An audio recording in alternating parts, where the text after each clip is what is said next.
Hey guys, welcome to another episode of the Gear Busters podcast, brought to you by Drop a Gear Industries. Today we're going to talk about the WRX Rally project, which is something here at Drop a Gear Industries that I have been working on for quite a few years now. It started out as a simple street car project. It wasn't anything really too spectacular.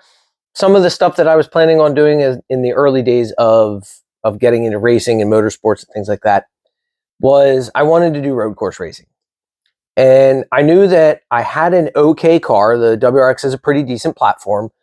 You know, stock power is only 227 horsepower. Its boxer motor revs pretty decently. The power band on the 5-speed WRXs is, I mean, it's kind of mediocre, let's be real. But I wanted at the time, I wanted to do a lot of street racing on road course, not street racing. I did a lot of street racing, probably more than I should admit here. But yeah, I wanted to build a car that was worth a track. And the WRX, even though it technically has more of a rally type feel to it, the suspension and things like that are a little bit more geared towards rally, mainly if you have an STI and things like that. But the WRX is a good base, right? So I started building the road version or the road course version of the WRX. I lowered it. I put on a different set of wheels. Had a friend who, when I was in the military, he was actually stationed in, I believe it was Kadena at the time, and he had a GC STI. So he had the version 7 STI wheels. Well, he ended up getting rid of the car, and I liked the gold wheels and things like that. So I said to him, hey, so I'll buy them off of you. So he actually sold me a set of wheels, had them shipped over from Japan. It was really cool. You know, thanks a lot, Dan.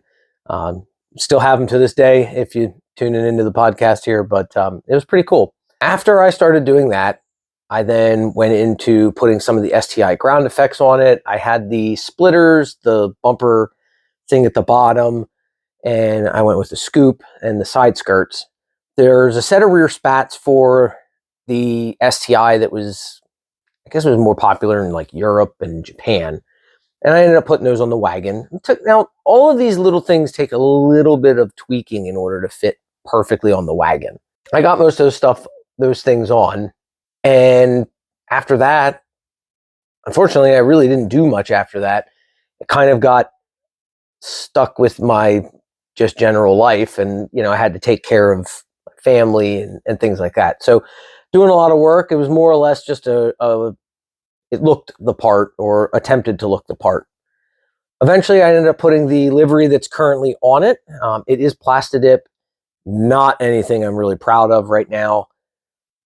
It's so old that Plastidip is just not going to come off the way that I thought it was going to. You're supposed to actually peel it every 2 years, and it's been on there since sometime around 2015. So it's been on there for over almost 10 years now. And but this is the livery here on the shirt. I rendered the car onto into my program on the computer, and then kind of dressed it up and did the which side is that? I guess that is the passenger side. The passenger side's livery onto the car. And so basically, this is our Rumble Ready T-shirt that we sell, and it just basically says, you know, let's get ready to rumble. And it has a picture of my car on it. I did that as a way to, you know, obviously, you know, we sell merchandise on Drop a Gear Industries website, and take a look at some of the stuff there, grab some merchandise, help support the channel and all of that. But another good thing that helps support the channel is our sponsor, W Energy. W Energy is a jitterless energy blend. It comes with no fillers, no weird ingredients. I mean, I can read off the ingredients here really quickly. Malic acid, silicon dioxide, citric acid, natural and artificial flavors.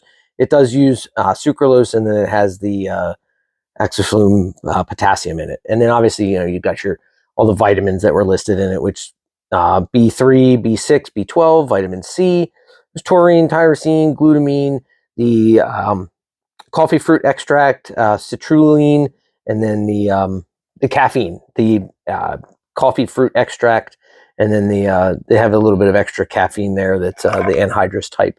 But again, it is not a lot of stuff and really tastes great.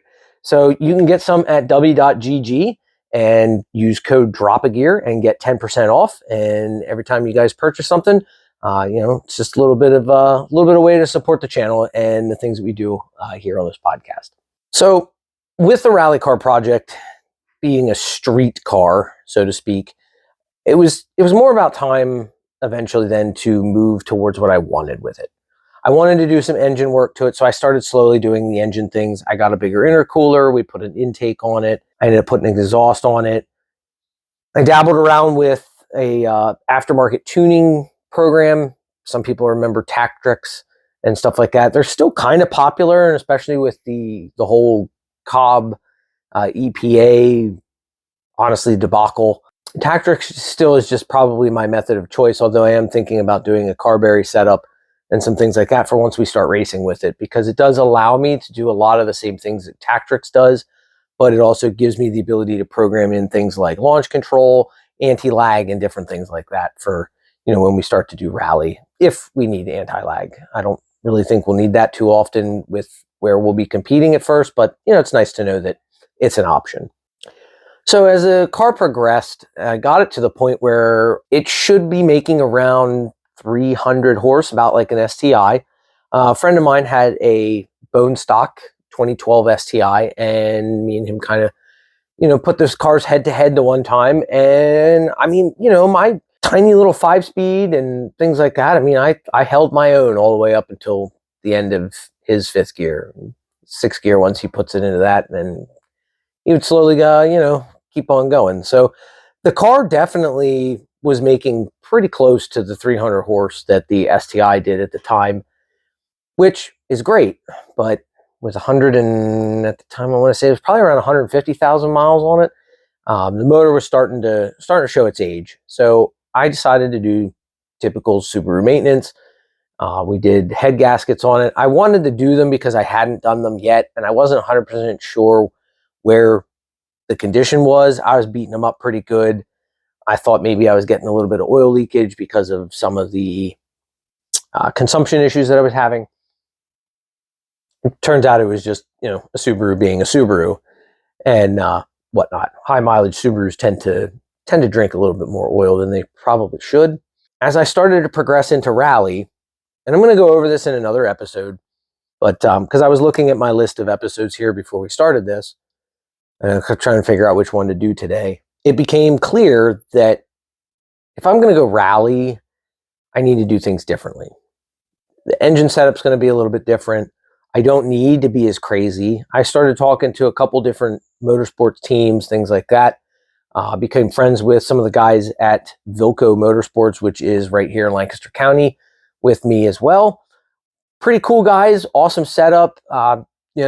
Two brothers, and they've been doing this for a little while now in the ARA circuit. They have their full-time jobs, and they do some side things to get the money to go do this, and they've built to me two incredible machines. One's an 05 and the other is a 96, I believe. And so they've done a lot of work. The 96 has an H6 swap. Jamie's car has, if I remember correctly, he did the 6-speed swap in it, but it's just a WRX. And things like that. So I started looking at that, and I started realizing just how close the wagon really is to rally. So looking forward, I decided, well, it's time to start looking at what I can get now to really start rallying. 2020 was a really crazy year for me. Wanted to really push forward for this. And it was probably 2022, early 23 that I really started getting back more consistent seat time and trying to get into the racing a little bit more. So just to kind of give you some of that there clarity, it is a little bit more recent that I'm more active in the community and things like that. So looking over the car, I started to realize that at this point, I really just need some suspension work. I need to get a roll cage, and I need to put on the other safety things that are required for ARA competition. I can compete locally at the SCCA stuff in rallycross, pretty much anywhere. I can just trailer the car there, hit the course, and go. They would like to hit a different region this year. I've been running the SCCA region now for 2 years, and I like the course. I like the group of guys that run the show up there and all of that. But I want a bigger course, and I know that those guys are looking for other venues, and I support that. I've been looking for other venues to try and see if I can help usher in something for them, but I don't have the connections that some people do, and so still working on those. I would like to try other regions, though. I've heard that the DC region has some pretty good events, and even some stuff up north. You know, in I believe it's Blue Mountain has a rallycross event somewhere. I think Northeast PA has one.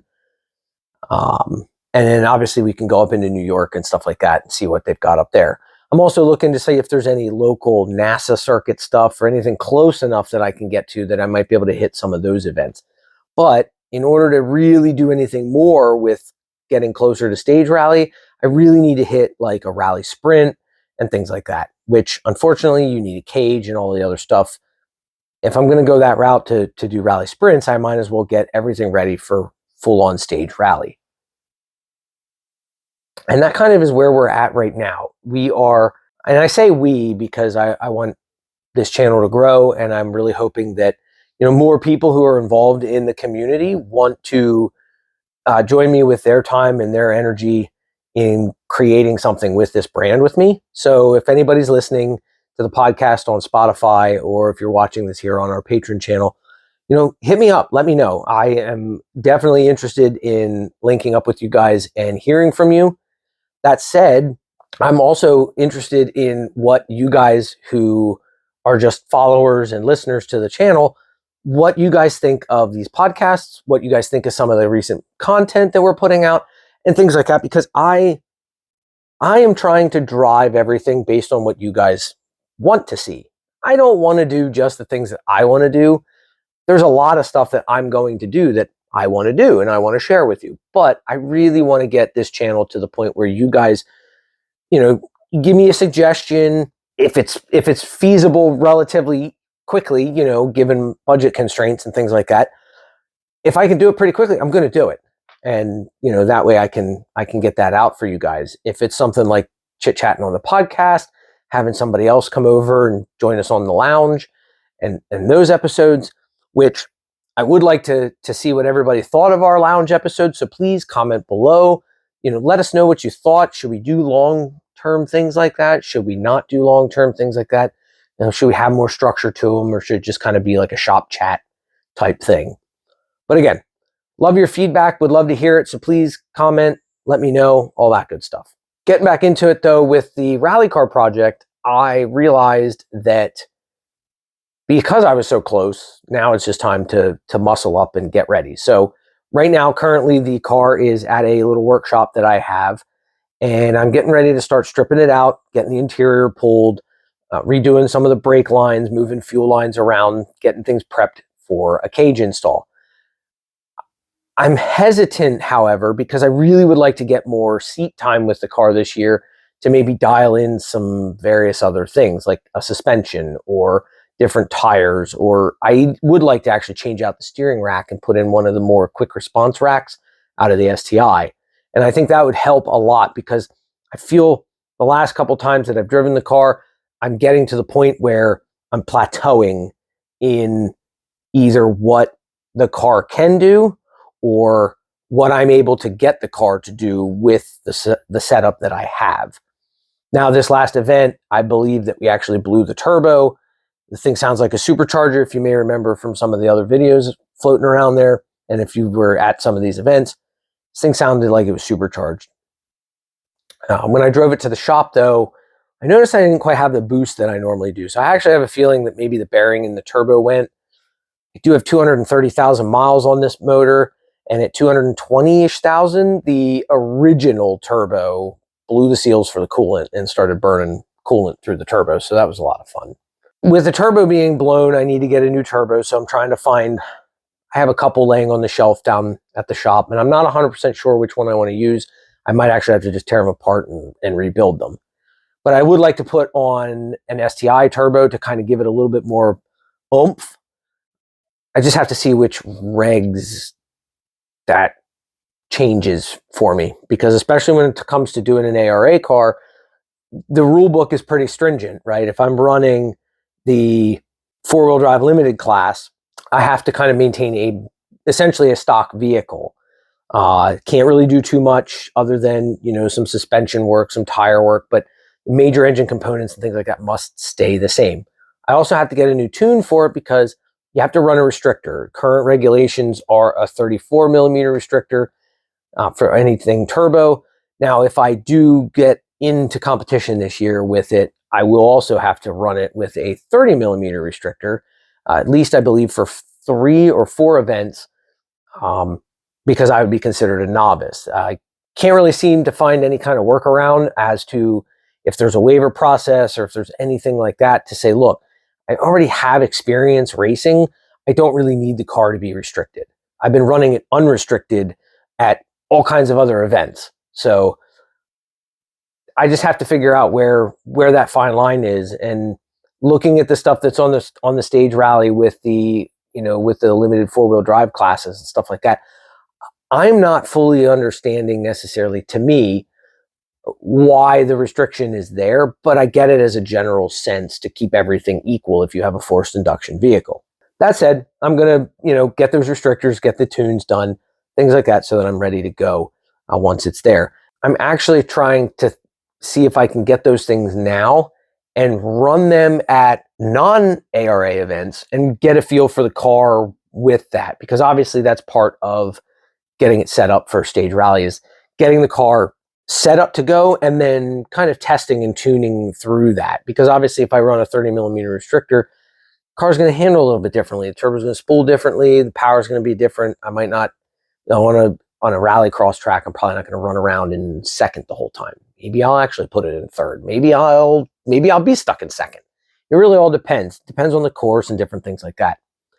I would like to get to something that's a little bit larger of a course that might mimic stage rally a little bit better within the SCCA. So I'm going to have to do some digging on that as well, just because I feel that that's going to really give me the seat time that I need to know where I need to make better adjustments, because the short course that I'm currently running right now it's twisty, it's windy, and the straight section, I mean, yes, I can get up to 40 mile an hour without any issue, but the course is not necessarily a hard pack road. It's not a gravel road. It's a dirt field, and we've created those ruts. So the surfaces are a little bit different, but also once it starts getting really rutted, it doesn't matter sometimes how I'm attacking these turns. I'm either dealing with the tires not gripping or I'm just scrubbing all my momentum because the car digs down into the ruts and starts actually digging into the body. And the next thing you know, I'm scrubbing speed because of that. So a couple little things like that. And, hey, hopefully they can find another venue, or at least maybe, if possible, a complete regrade of the course might help, which, if anybody on the Susquehanna region chapter is listening to this podcast, let me know. Give me a heads up on any kind of track maintenance or things like that, because I'd be willing to come out on a Saturday or Sunday. I can operate heavy equipment. If you can get heavy equipment, we can really, do some stuff and really get a nice course set up, and I can help with that. And, I'm willing to help with that. I think that's a really good program, and I think more people need to do it. So, just real quick shout out to the SCCA and the things that they do for grassroots motorsports guys, because without programs like that, guys like me and everybody who's coming up into motorsports would not have a starting point, or even late getting into the game. People wouldn't have a starting point to figure out if that's something that they want to do. So both autocross and rallycross, the HPDE events, things like that, all of those things that are run by the SCCA, super awesome programs. A lot of it's all volunteer based. So please support those programs, become members, all that good stuff. So the car is getting closer, and I really am hoping that this year, like I said, I wanted to pull those things out, but at the same time, I want to get more seat time. Now the car needs some other things. We've addressed the turbo that's kind of getting, I'm pretty sure it's blown. I need to pull it apart, take a look at it, which is going to help because I need to pull the transmission out and change the clutch. I'm going to pull the motor because it's easier, but the clutch has been acting a little funky the last couple times. The pedal travel's not quite there. It's a little stiff. I've tried bleeding it. I've tried changing the fluid. So I'm pretty sure at this point that either the slave has taken a dump or the clutch itself is burnt. Now, it does have close to 90,000 miles on that clutch, and I'm pretty mean to it. So there's a very good possibility that one of the events I cooked the clutch and things like that, which, you know, hey, sometimes these things happen. But that's kind of where I'm at with the rally car project. Once the clutch is in and I find out what's going on with the turbo and we get that back together, I'm looking to get a lot of events done this year in 2025 with that. And hopefully we can also work on the Vivios, which I've secured some of the parts for. So hopefully we can get that back on the road here soon. Or even maybe we can get that Busa project going too, because that would be pretty cool. And if you want more info on the Busa Vivio project, you can check out some of our stuff on YouTube. You can check out some of the other videos here on Patreon. I have our link tree in the bottom so that you can find it in one nice convenient location. That way you can follow all the different stuff. If you're watching on Spotify, you just want to click that link in the description and that'll take you to the link tree. Also check out our Facebook and Instagram channels, because if you interact with those, that helps get the interactions and the likes up, which helps us chase after the algorithms and get us shown to more people.